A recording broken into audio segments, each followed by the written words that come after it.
Today, let's make some beer.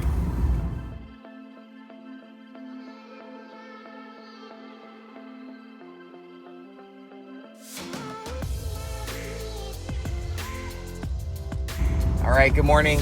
It's 5 a.m. We're headed into the brewery. Today we're brewing Alpha. It's our West Coast IPA. We're gonna take you guys along for the ride. Let's go.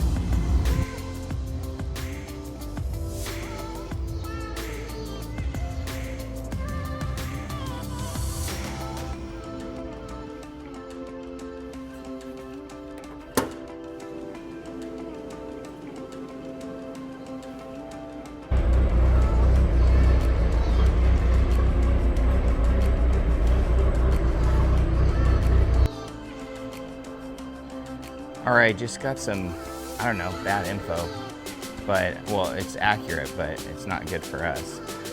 So for those of you that don't know, it's early January 2025, and pretty much all Southern California is on fire right now.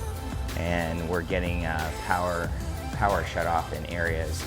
And the brewery sounds like it's gonna be one of those areas. So what we're gonna do is get on the line, get some generators, get a few things going so that we can not ruin today's brew, and then more importantly, fermentation over the next couple weeks. We don't want power interrupted there and the temperature to fluctuate too much. So all of a sudden, our beautiful plan A just got blown up and we're on plan B. All right, one of the most important things of the morning is breakfast. So let's tear into this. And the next thing we're gonna do with the recipe is get our water treatments together. So we're gonna get our calcium and gypsum weighed out and then put in the water for the mash to start off. All right, so one of the things that I like to do here is write down everything that's going on right here on the war board.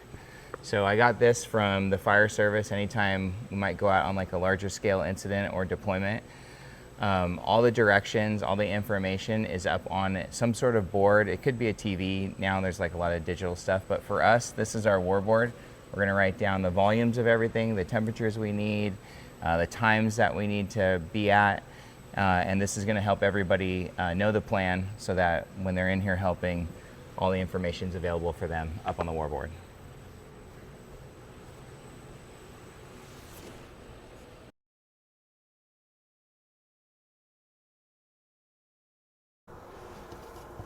All right, we got our salts here and we're putting them in. So you might ask yourself, like, what's the purpose of this? So usually what brewers are trying to do is they're trying to achieve a certain pH, and then also some of the gypsum and calcium are gonna affect mouthfeel and the way the bitterness comes across. So if we're trying to accentuate bitterness like we are in an IPA, gypsum might be one of the ways that brewers do this. So the step that we're at right now is called the Vorlauf or recirculation. So what'll happen with the grain is that there's a bunch of grain dust and particles and husks and stuff that the mill that we needed milled that we don't want to carry over to the boil kettle. So what we do is recirculate the liquid back onto itself, and all those pieces kind of get put back onto that grain bed, and it acts as like a natural filter. So when it starts out and you see a lot of milkiness to the liquid, and then eventually it clears up like this, which we can see, and then we know it's ready at the end of its process to head over to the kettle.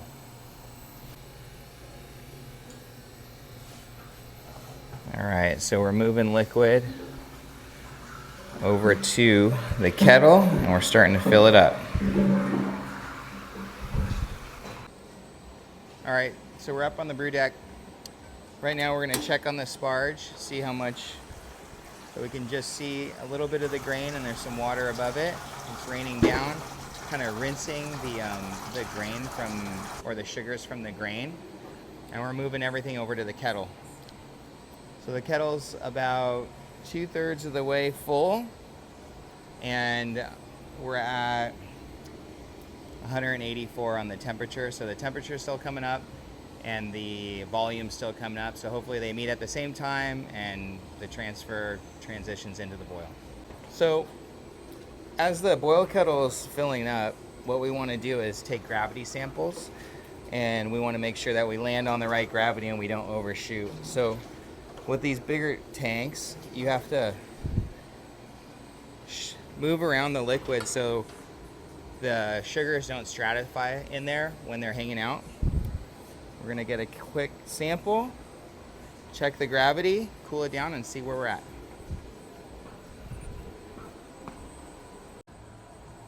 All right, so we got our sample. It's cooled down. We're gonna put it into our little gravity device here.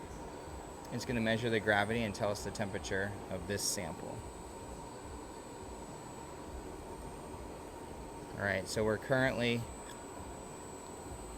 1070. So the temperature is a little too high still, but ballpark, that's where we're at. We'll hold off and check it again in a second, but we're at 1070. Our target for the boil is 17.8 barrels at 1065 gravity, or no less than 1063. So that's what we're shooting for. We'll do a couple more tests the closer we get. We got about 2 to 3 more barrels going, so we should hit it right on the numbers. All right, so we redid the gravity reading. This is a good lesson for anybody making beer. So the higher the temperature, the gravity is gonna read artificially low. So now our temperature is 60 degrees and it's 1072 on the gravity. So as this stuff cools down, you're gonna get a more true reading. And really, like 70 degrees or room temp is what we're shooting for when we cool the sample down. So now that we know where we're at, like I said, we have about 3 more barrels, 4 more barrels to get into the kettle, and the gravity should be coming down as more diluted liquid water is moving in there, and we should hit our 1065 at 17 barrels. All right, so we got to prep the fermenter. So it's already been cleaned, it's already had a caustic cycle and rinse.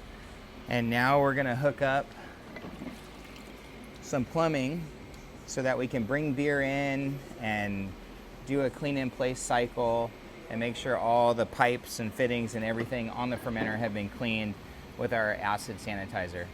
So we're probably gonna put you on a little loop here and you can see this process get put together. The plumbing, we're gonna prep everything with the anticipation that clean beer is gonna come out of our brew house and then get pumped this way. So we want to make sure all the hoses and fittings from the fermenter to the heat exchanger are all clean. Here we go.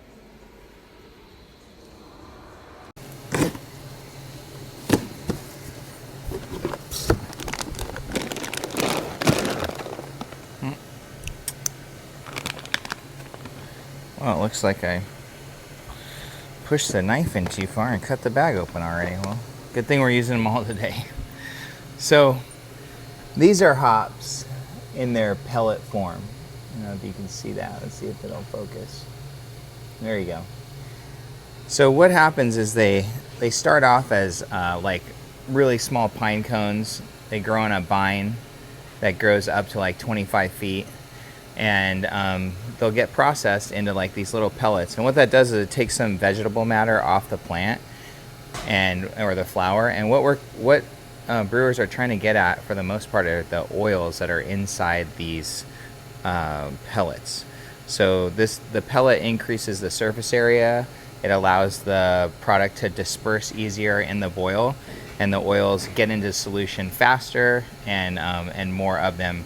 As far as like when you brew with whole hops, there's so much more mass and matter when the hops go in. So this decreases kind of the amount of material that's in the batch, and it's accessible. It's much more accessible. So we're gonna have a 60-minute edition and a 15-minute edition, and then we're gonna bring it over to the whirlpool, and we're gonna throw a bunch more in the whirlpool. We're gonna be weighing out some Chinook here.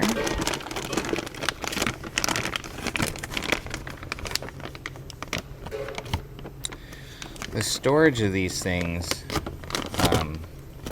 helps with freshness. So it's just like anything else when you're using the freshest ingredients.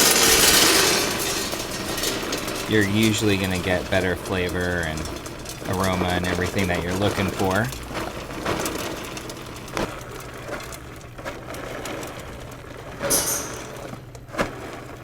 There we go. Almost there.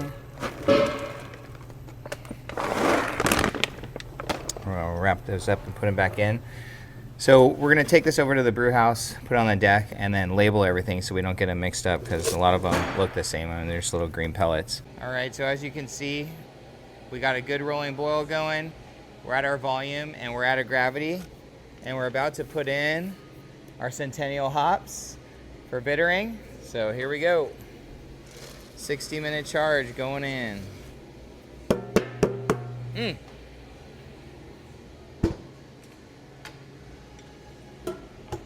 There we go.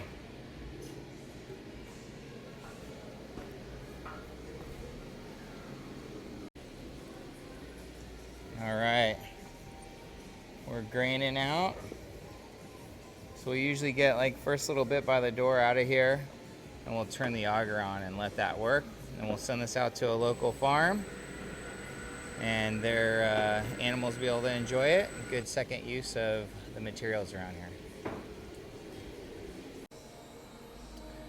So you can see the beer that's coming out of the kettle is pretty clear. There's a little bit of particulate that's going by, but our Borloff did a good job and got a lot of the big chunks out, and everything looks good going into the heat exchanger.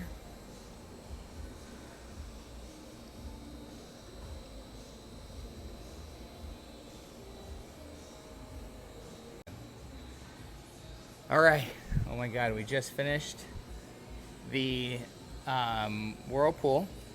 So our whirlpool, it sounds exactly like what it does. It slings the liquid with the hops in it around in a circular format, and then what ends up happening with the hops is any solid material for that matter that's in the liquid, centrifugal force will take it to the edge, gravity will make it fall down, and then in the middle of that, like a hurricane, like in the middle of the cone or in the middle of the tank, there's lower pressure. So as opposed to the higher pressure on the edges of the tank. And so eventually all the matter, the hop material and stuff like that will migrate to the middle, and it'll end up forming, I don't know if you can see this, a hop cone in the middle of the tank. And that's kind of like the tip of the iceberg, if you will. So that's the top of it. And then what's happening is we're pulling off the edge, which is like clean beer. So all the clean liquid that has the oils from the hops that are now in the liquid is all getting transferred to the fermenter. So it's 2:30. We wrapped the day pretty much on time, a little bit late. We probably could have like snipped a little bit of time off here and there. But if you want to see anything back here, this is kind of a new format that we're doing with some vlog material, behind the scenes stuff. So if you're interested in canning, keg cleaning, anything that happens behind the scenes, leave it in the comments and interact with us, and if we can get to it, we will. Thanks for coming along. See you guys later.